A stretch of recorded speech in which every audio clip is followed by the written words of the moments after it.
Welcome back everyone, I'm Markus and we are back again in the world of Megaman. This time we're gonna look at Megaman 3, the sequel to basically the game that put Megaman on the map, so the pressure must have been pretty high for the developers, I feel. No fancy intro this time, even if the music is probably one of the best ever put into a game for Mega Man. But no, we go straight here with our 8 robot masters: Snake Man, Needleman, Topman, Shadowman, Magnet Man, Gemini Man, Hardman and Sparkman. I'm gonna start with Snake Man, but in alternative, Topman is also a really good choice. And if you're not afraid of Yoku Blocks section, Magnet Man is also a very nice choice to go first. I choose Snake Man because the weakness chain this way will allow me to get the particular item first, and you're gonna see why at a later point. I'm sure people who already know this game inside out already know what the hell I'm referring to. So, Mega Man 3. What's the deal with Mega Man 3? What's going on in this game? After the defeat of Dr. Wily in Mega Man 2, it seemed like the good doctor had redeemed himself, found a new way, turned a new leaf, and now it's good and working with Dr. Light again. Together they are working into a new robot to build, a big, giant mech robot for peacekeeping purposes, called Gamma.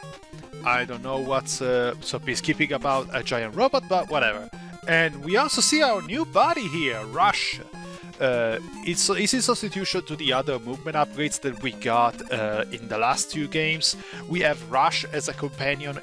For now, as only is standard ability, Rouge Coil, which is just a boost for your jump. And later we're gonna get a lot more upgrades, and we're gonna see them in action sooner. But back to Gamma. So Gamma is this big giant robot that is gonna help the world, keeping peace for all these robot outages that are going on lately. And apparently he needs some kind of particular elemental crystals. And wow! 2 extra lives! I got pretty lucky, it seems. Well, he needs these particular elemental crystals in order to function.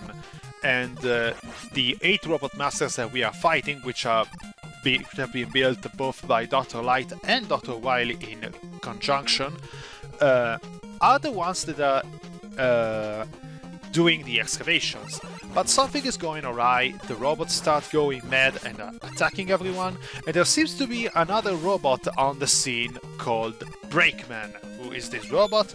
Who has been sent to? We don't know, but what we need to do right now is stop the rampaging robots one more time and try to secure the crystals for Gamma. I am having the hardest time with these freaking pole vaulting robots, but they're really easy to avoid. Just stay away from the pole vault when they jump, and then you're gonna jump over them once they chase you.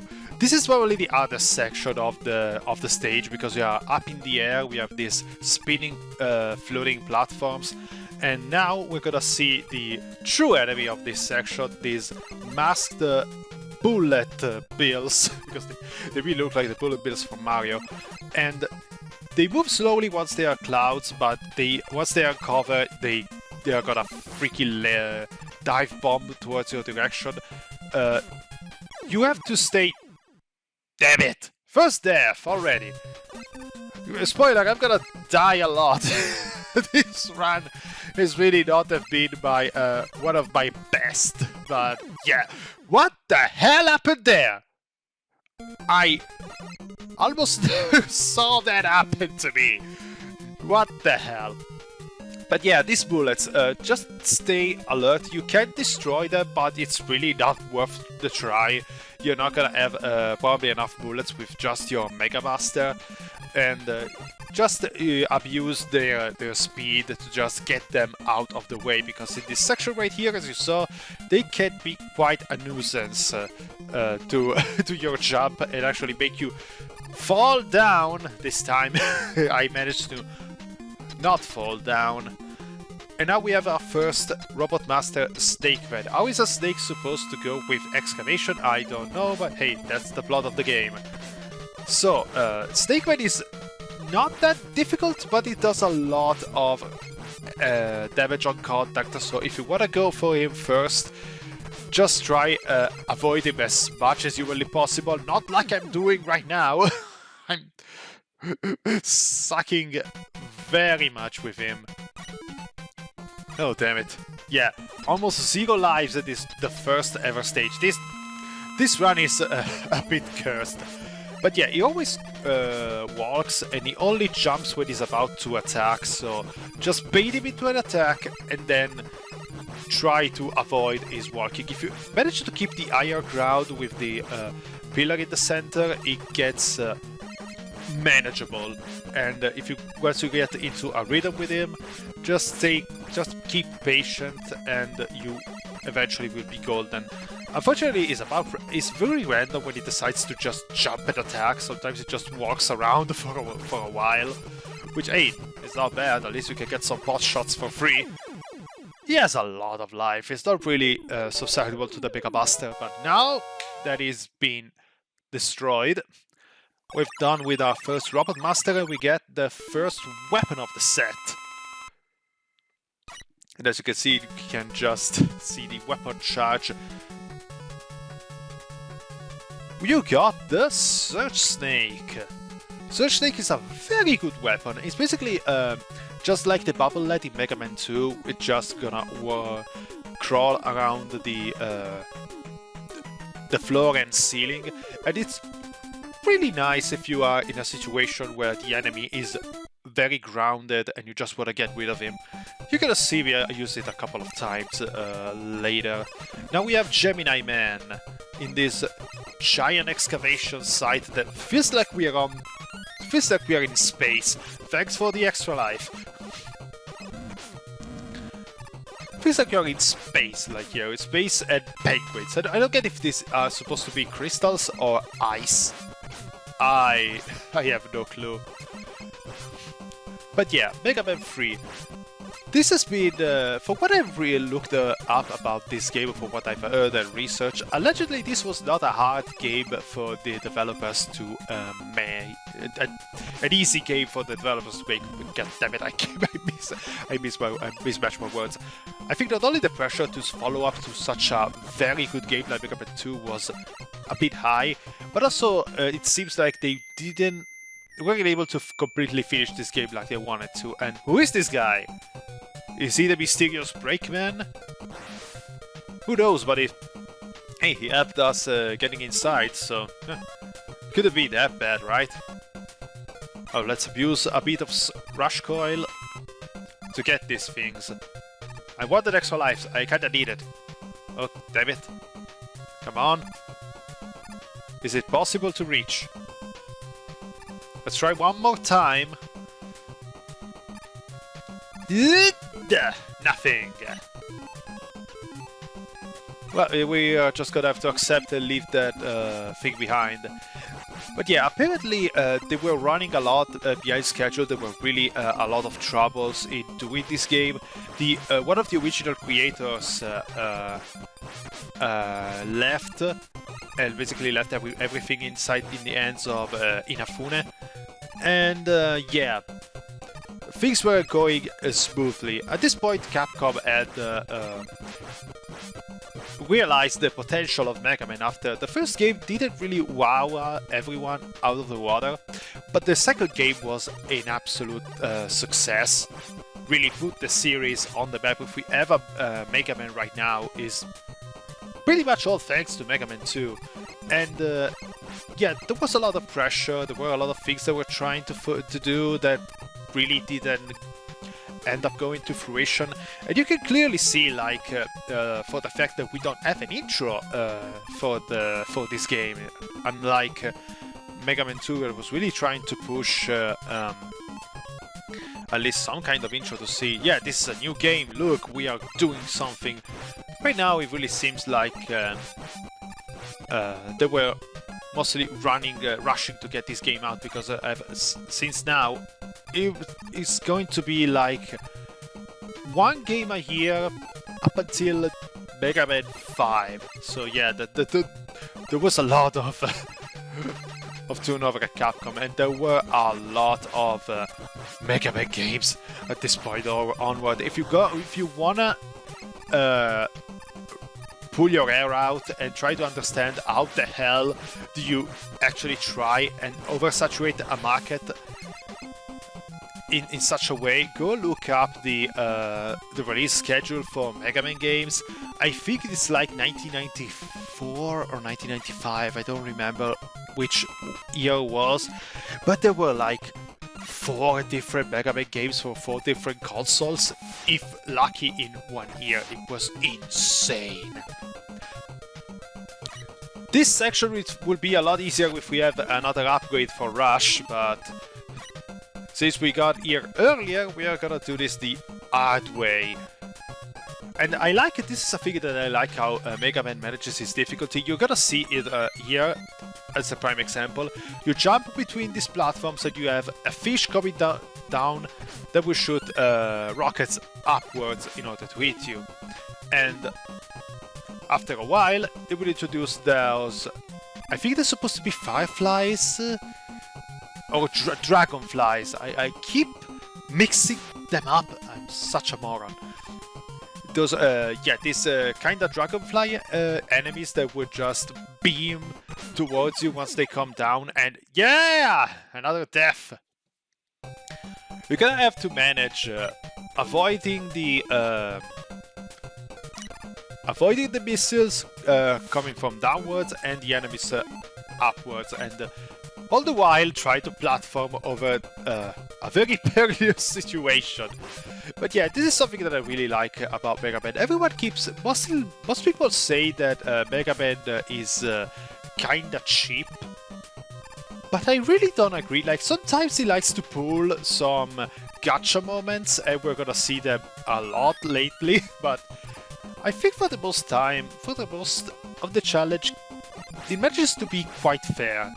And we got our first energy tank. The energy tanks for Mega Man 2 are back in this game, and we can hold up to 9 here. 9 energy tanks, which is a lot. And compared to Mega Man 2, this time we don't lose the upgrades once we get a game over. We keep all the energy tanks, so it's something that you can manage if you have a lot of other time in a section. Instead of using the energy tanks right away, you just keep them around for later. But yeah, Gemini Man. This is annoying. It keeps running around like this, and it will shoot you the moment you shoot him. I don't know how you can do this without this weakness, because you basically cannot hit him without him eating you at the same time, it feels. But yeah, as you can see, Snake Man is his weakness and makes a very short work of him. And you also get his weapon, the Gemini Laser. Gemini Laser is a bit of a contentious weapon, I hear about in an opinion. I kinda like it because it has the ability to bounce between the walls. So if you basically miss your opponent, the laser will just bounce around and try to hit him for another angle. I think it's handy as a weapon, but I can understand people. The major complaint is that once you fire one of these, thanks for the other extra lives, keep a count of how many extra lives that we get in this playthrough, because they're gonna be a while. I had the weirdest luck with extra lives, but I also kept dying in the stupidest way possible. So we're gonna see some other examples later. Yeah, this is a way to use Snake Man as a weapon. Just runs around the floor and ceiling, and will just blast through it. With that enemy wasn't exactly the best weapon to use, but as you can see, it can get rather handy if you have the right enemy to use them against. But yeah, Gemini Laser, the issue is that you shoot once, the laser bounces around a lot, and you cannot shoot one again until the laser just up and leaves, which can leave you quite vulnerable if you manage to miss the shot. Understandable. And you also cannot pause until the weapon is on screen. This is something that actually happens with all of the weapons, but it's most noticeable with Gemini Laser because, well, it's on screen for longer. And yeah, I can understand the issues.